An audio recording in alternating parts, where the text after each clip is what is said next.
When historians rank the worst monarchs in Spanish history, one name sits at the absolute top of that list. Every single scholar who studied his reign comes to the same conclusion. There has never been a more depraved, more cruel, more sexually deviant king to sit on the Spanish throne.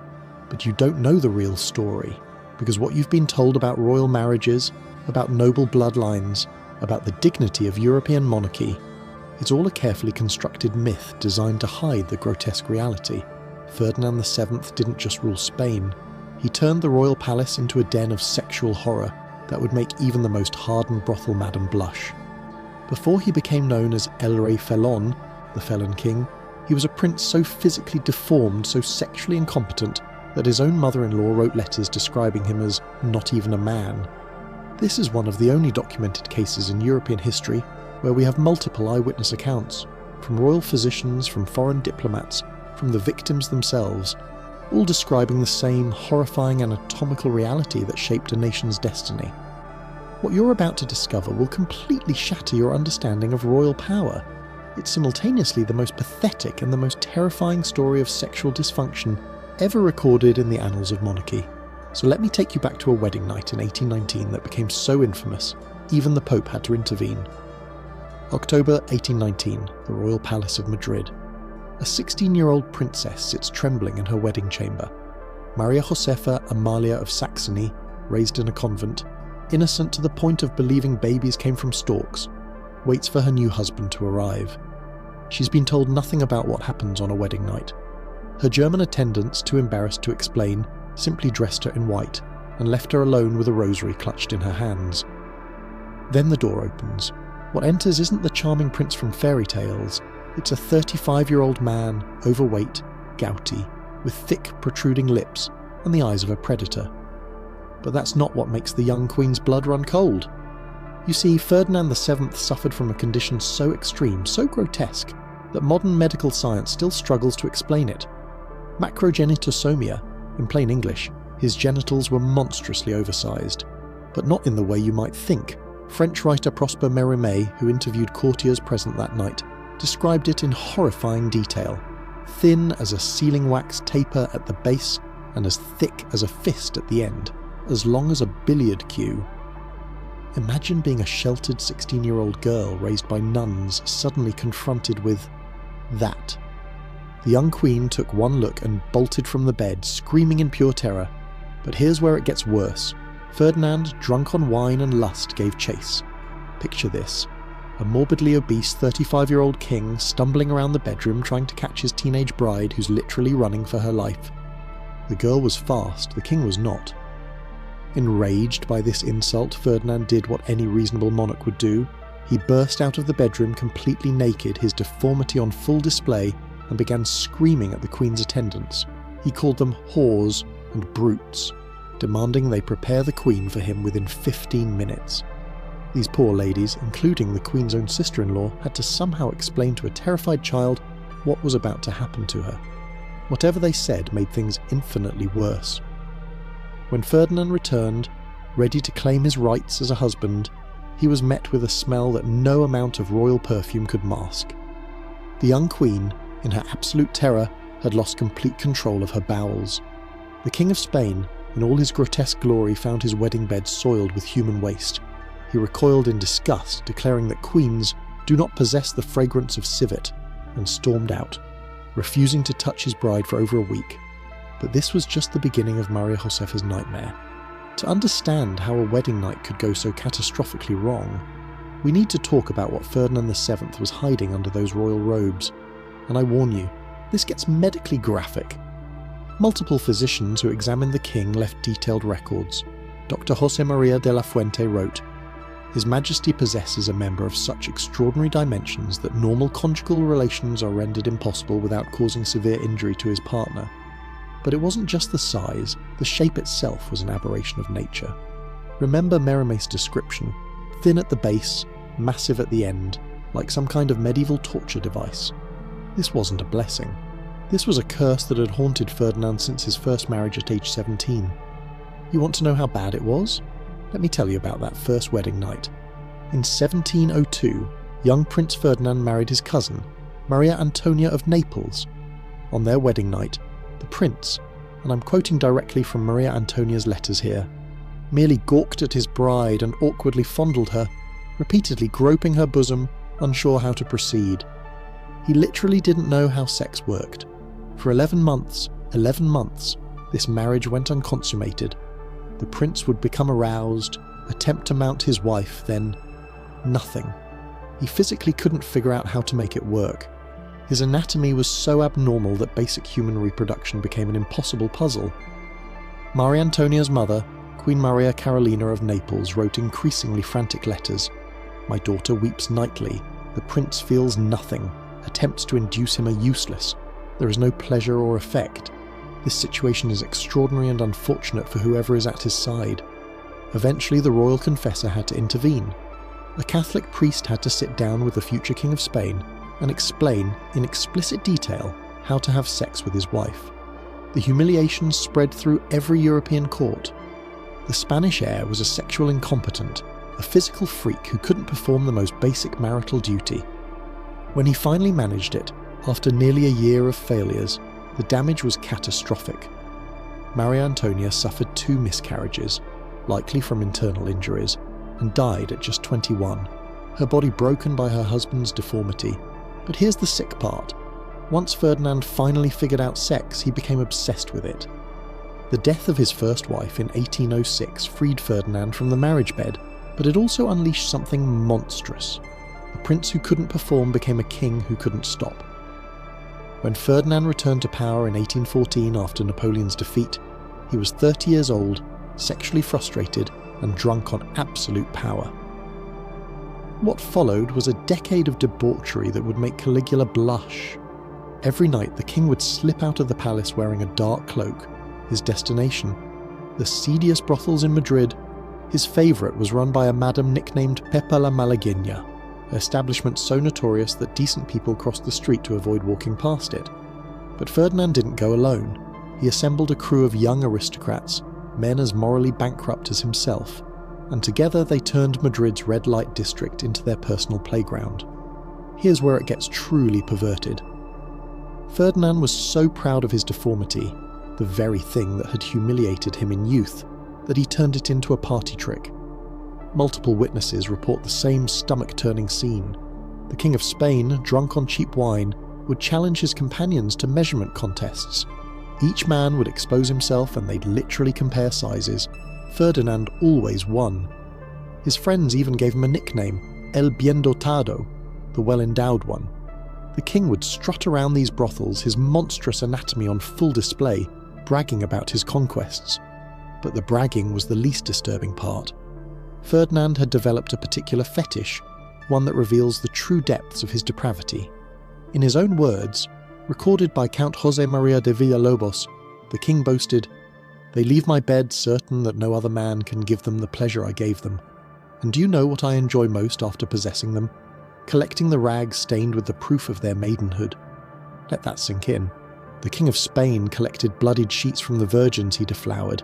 He kept them as trophies. This wasn't some medieval tradition. This was a personal fetish, a grotesque hobby that he pursued with the same enthusiasm other kings collected art. While the Prado Museum was being built, ironically by his neglected second wife, Ferdinand was building a collection of blood-stained evidence of his conquests. The prostitutes at Pepa la Malagueña's weren't his only victims. As he travelled around Spain, Ferdinand left a trail of ruined women, a widow in Aranjuez, a peasant girl in Sacedon, servants in the palace who couldn't refuse their king. Each encounter added to his collection, each bloody rag another trophy in his chamber of horrors. Meanwhile, Spain was falling apart. While Ferdinand spent his nights measuring genitals and collecting virgin blood, his country lost its entire American empire. Liberal reformers were executed by the thousands. The economy collapsed, but the king didn't care. He had brothels to visit, women to ruin, trophies to collect. This was the man who would take 3 more wives.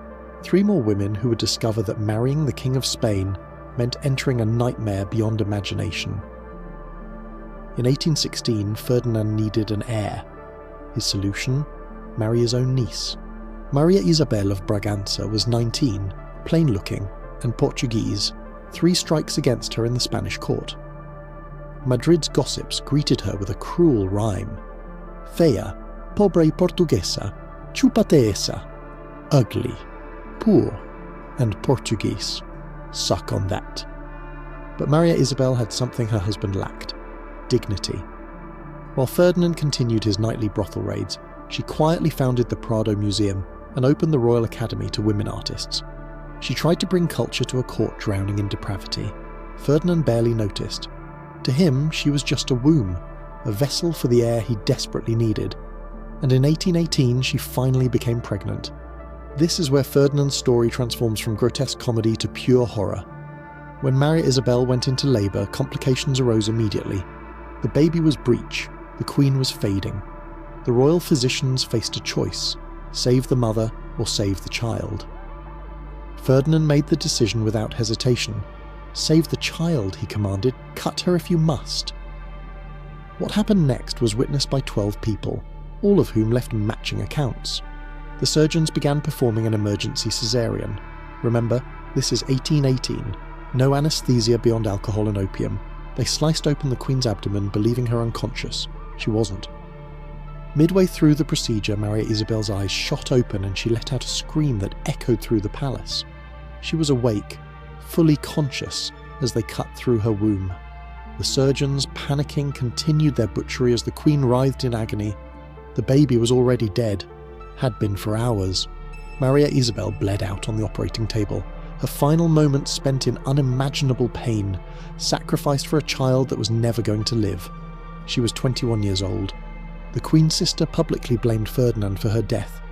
Palace whispers suggested that his deformed anatomy had caused complications during conception. Others pointed to his syphilis, a gift from all those brothel visits, as the cause of the stillbirth. But Ferdinand felt no guilt. Within a year, he was shopping for wife number 3. After all, he still needed that heir. If Maria Isabel's death was a tragedy, what happened to Ferdinand's third wife was a farce so obscene that even the Pope couldn't ignore it. Remember Maria Josefa, the 16-year-old who soiled herself on her wedding night? Well, that was just the opening act of her marital horror show. After the wedding night disaster, Ferdinand refused to touch his teenage bride for a week. When he finally returned to her bed, she fought him off with surprising strength. This girl, raised by nuns to be meek and obedient, turned into a wildcat when faced with her husband's advances. She bit, she scratched, she kicked him in his monstrous genitals hard enough to send the king howling from the room. But the resistance couldn't last forever. Ferdinand was the king, Maria Josefa was his property. So he tried a different approach: patience. Every night he would enter her chamber. Every night she would pray the rosary while he attempted to seduce her. The queen had a powerful weapon in her arsenal: ignorance. She genuinely believed babies came from storks. When Ferdinand tried to explain the facts of life, she accused him of lying, of trying to trick her into committing a mortal sin. God would not create such a vile method of creating life, she declared. You are testing my virtue with these lies. Weeks passed. Months. Ferdinand, the man who bragged about his sexual conquests, couldn't bed his own wife. The court was whispering. Foreign ambassadors were reporting back to their governments. The King of Spain was being sexually rejected by a teenager. Finally, Ferdinand played his trump card. He wrote to the Pope. Pope Pius VII, an elderly Italian who had survived Napoleon and thought he'd seen everything, received a letter that must have made him question his faith. The King of Spain, defender of the Catholic faith, needed the Holy Father to convince his wife to have sex with him. The Pope's response survives in the Vatican archives. It's a masterpiece of ecclesiastical diplomacy. His Holiness delicately explained that marital relations were not only permitted but required by God. Producing an heir was Maria Josefa's sacred duty. To refuse her husband was to refuse God's will. But even the Pope's letter wasn't enough. Maria Josefa agreed to submit to God's will, but only under certain conditions. She would pray the entire rosary before each encounter. She would keep her eyes closed throughout, and she would think of the Virgin Mary to maintain her spiritual purity. Imagine being Ferdinand. You're the absolute monarch of Spain. You have the power of life and death over millions, and you're lying there while your teenage wife recites Hail Mary, full of grace, while you try to consummate your marriage. It was, by all accounts, the least erotic relationship in royal history. Maria Josefa would lie there like a corpse, lips moving in silent prayer, while Ferdinand attempted to create an heir. The king who collected virgin blood as trophies was reduced to begging for the slightest sign of enthusiasm from his own wife. 10 years they spent in this matrimonial purgatory. 10 years of rosary-accompanied sex. 10 years without producing a single child. When Maria Josefa died in 1829 at age 25, officially of fever, the court breathed a collective sigh of relief. Ferdinand had failed again. 3 wives, 2 dead, 0 legitimate heirs. At 45, diseased from decades of debauchery, Ferdinand had one last chance, and this time he found a queen who was his equal in cunning, if not in perversion. Maria Cristina of Bourbon II Sicilies knew exactly what she was getting into. Unlike Ferdinand's previous wives, she came prepared. At 23, she was beautiful, intelligent, and ruthlessly practical. She was also Ferdinand's niece, because apparently incest was the only Bourbon tradition he actually respected. But Maria Cristina had studied her predecessor's failures. She understood that producing an heir wasn't just about politics, it was about solving an engineering problem. The solution came from an unlikely source, the royal physician Dr. Antonio Hernandez. After examining the king's anatomy and reviewing the medical records of his previous marriages, the good doctor reached a startling conclusion. The problem wasn't just Ferdinand's size, it was the physics of the situation. Think about it like this. If you're trying to plant a seed, but your tool is too large for the garden, you need to modify either the tool or the garden. Since modifying Ferdinand was out of the question, they had to get creative. Dr. Hernandez's solution was elegant in its simplicity. He commissioned the royal craftsman to create a special cushion, una almohadilla, made of the finest silk and stuffed with down feathers. But this wasn't just any cushion. Cut into its centre was a precisely measured hole, exactly 4 centimetres deep. The physics was simple. Ferdinand would insert himself through the hole, which would act as a barrier, preventing him from causing the internal damage that had plagued his previous attempts at procreation. Only the tip, the functionally necessary part, would make contact. Maria Cristina presented this solution to her husband with the diplomatic skills of a seasoned negotiator. She framed it not as an acknowledgement of his deformity, but as a medical necessity for producing healthy heirs. Ferdinand's ego, always his weakness, accepted this narrative. Their first night using the device was reportedly awkward. Ferdinand, used to bragging about his size, now had to accept a limitation. Maria Cristina, ever practical, treated it like any other royal protocol, a necessary procedure for the good of the crown. But it worked. Within 3 months, Maria Cristina was pregnant. The entire court held its breath. Would this pregnancy end like all the others, in blood and death? October 10th, 1830. The cannons of Madrid fired in celebration. Queen Maria Cristina had given birth to a healthy daughter, the future Isabella II. 2 years later, she produced a second daughter, Luisa Fernanda. Ferdinand finally had his heirs. It had only taken 4 wives, 2 deaths, 1 papal intervention, and a specially designed sex cushion. The birth of Isabella created a new problem. Spanish law, the Salic law borrowed from France, forbade female succession. Ferdinand's brother, Don Carlos, expected to inherit the throne, but Ferdinand, having literally engineered these heirs into existence, wasn't about to let technicality stop him.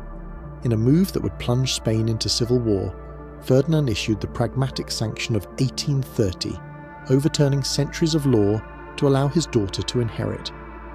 When he died in 1833, his sexual dysfunction had one final consequence: the First Carlist War, a bloody conflict that would kill hundreds of thousands. All because a king with a monstrous deformity finally figured out how to use a cushion. But let's return to those trophies Ferdinand mentioned, his collection of blood-stained cloths, because this is where Ferdinand's perversion reaches its darkest depths. After his death in 1833, Maria Cristina ordered a discreet inventory of the king's private chambers. What they found defied belief. Hidden in a cedar chest wrapped in silk were dozens of cloth squares, each carefully labelled with a date and a name. Carmen, Paper's House, March 1821. Isabella, Palace Servant, January 1823. Maria, Widow of Aranjuez, September 1824. The king hadn't been exaggerating. He really had been collecting these grim mementos for nearly 2 decades.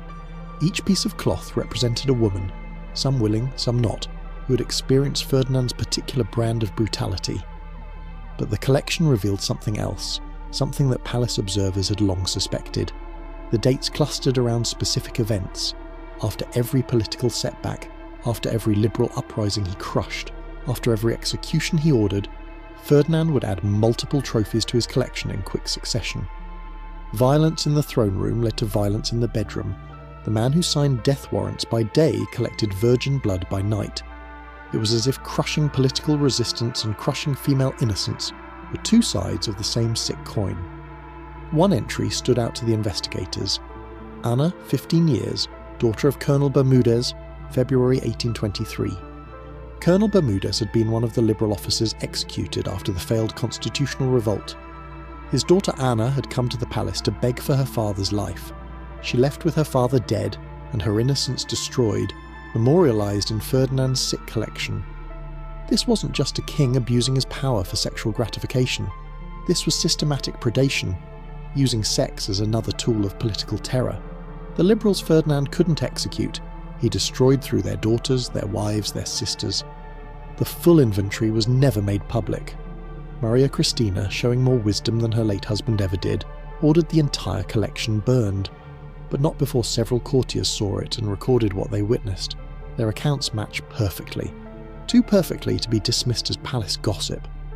We know Ferdinand kept these trophies. We know he labelled them. We know he added to the collection after moments of political violence.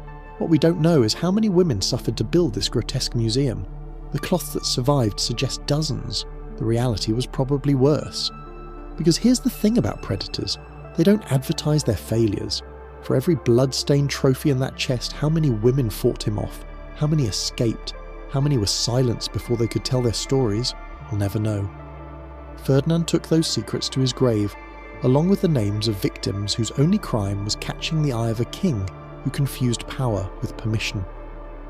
When Ferdinand VII died on September 29, 1833, Spain barely mourned. His own brother immediately declared war. His daughter would face multiple civil wars defending the throne he'd engineered her onto. His widow quickly remarried a common guard, scandalising the nation one final time. But Ferdinand's true legacy wasn't political, it was personal. He had transformed the Spanish monarchy from a sacred institution into a sordid joke. Every king after him would be tainted by association, every royal marriage viewed with suspicion. His daughter Isabella II inherited more than just his throne. She inherited his sexual appetites. Her own scandalous affairs and rumoured nymphomania led to her overthrow in 1868. The Bourbon dynasty that Ferdinand had literally f***ed into existence would be f***ed out of power by his own bloodline's inherited depravity. Think about that cushion for a moment. A king so deformed that normal human reproduction required engineering intervention. A monarchy so desperate for heirs that it turned the royal bedroom into a medical procedure. That cushion, now lost to history, represents everything wrong with Ferdinand's reign. Power corrupted to the point of physical deformity. Legitimacy so fragile it hung by a thread, or rather, by a carefully measured hole in a silk pillow. But perhaps the cruelest irony is this. Ferdinand VII is remembered. Not for any great achievements, not for any noble deeds, but for his grotesque anatomy and the suffering it caused. He wanted to be El Deseado, the desired one. Instead, he became a cautionary tale, a reminder that power without humanity creates monsters.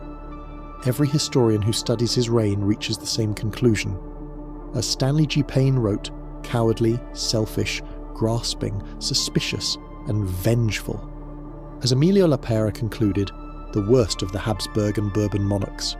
As his own contemporary, the Duke of Wellington, observed, the most contemptible of God's creatures. They're all correct, but they're also too kind.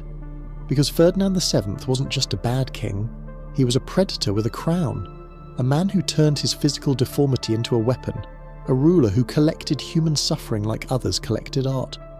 In the end, that's his true legacy, not the throne he passed to his daughter, not the civil wars he sparked, not even the grotesque cushion that finally gave him an heir. His legacy is in the unnamed women in that burned collection. The servants who couldn't refuse, the virgins who became trophies, the wives who died or lived in terror. Ferdinand VII proved that monsters don't need to hide under beds or in dark forests. Sometimes they wear crowns and rule nations. Sometimes they're celebrated as kings. And sometimes, just sometimes, history remembers them for exactly what they were. If you found this story shocking, you need to watch The Medieval Child Bride, 6-year-old forced to marry 29-year-old king. Another tale of royal marriage that will make you question everything you thought you knew about medieval monarchy. The horrors of the bedroom have shaped more history than any battlefield,